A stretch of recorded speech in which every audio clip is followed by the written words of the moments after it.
ecological disaster afflicting the people and the land in Ilaje, Eshe Odo Federal Constituency, Ondo State, standing in the name of Hon Kola Victor Akinjo. Hon Akinjo is invited to move his motion. Thank you. My name is Kolade V.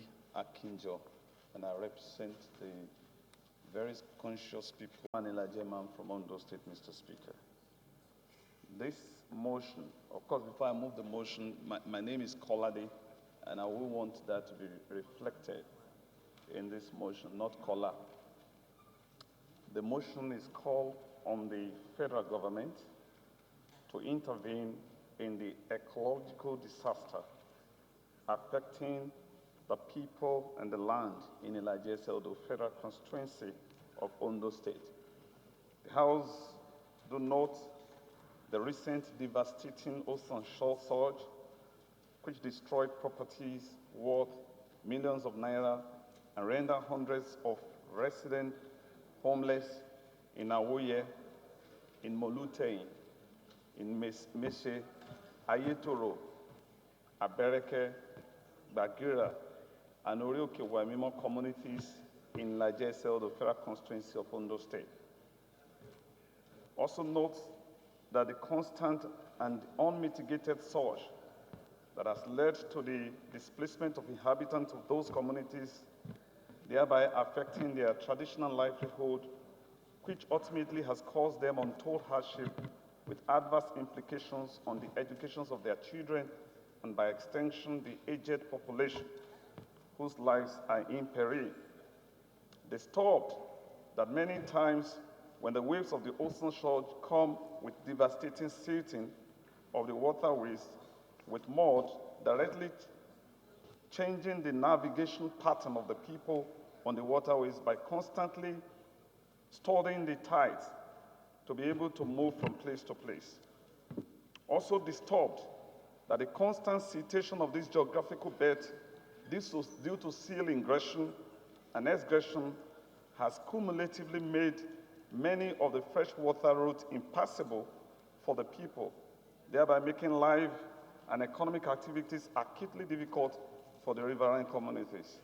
Also aware that the affected geographical area is host to oil companies whose oil exploration has attendant unimaginable environmental, social, and infrastructure consequences, ranging from water and air pollution and contamination of the water tables, leading to lack of potable water and perhaps electricity.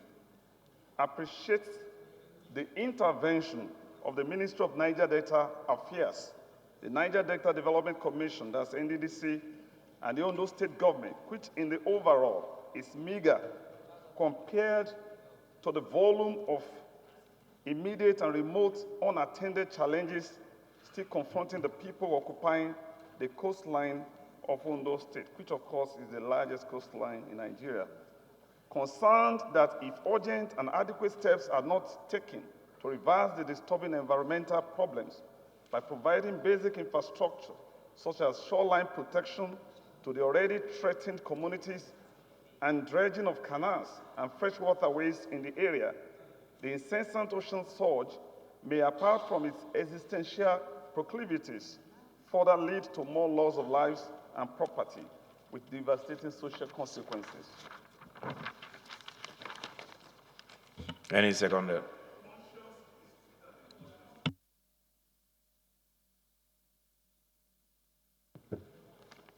Conscious of the fact that if the determined effort of the federal government are devoted to tackling those challenges, a permanent solution can be achieved. The House do resolve to call on the federal government as a matter of urgency to intervene through its Ecological Fund Office and other associated agencies to evaluate, develop, and find remediation plan and to curtail the environmental dangers already posed or where possible resettle the people in this geography. 2, urge the Federal Ministry of Niger Delta Affairs, Environment, and the Niger Delta Development Commission to restructure their project priority plan for Ondo State in this particular region, the subsequent budget proposal to accommodate and tackle the challenges facing these communities. Third one, mandate the Committee on Environment and Habitat, NDDC, and Niger Delta Affairs when constituted to take a tour of these affected areas to ascertain the level of damages done, lies with relevant MDAs with a view to providing informed and lasting solutions to the situation. And B, urge National Emergency Management Agency to provide relief materials to the affected communities and victims. Thank you, Mr. Chief.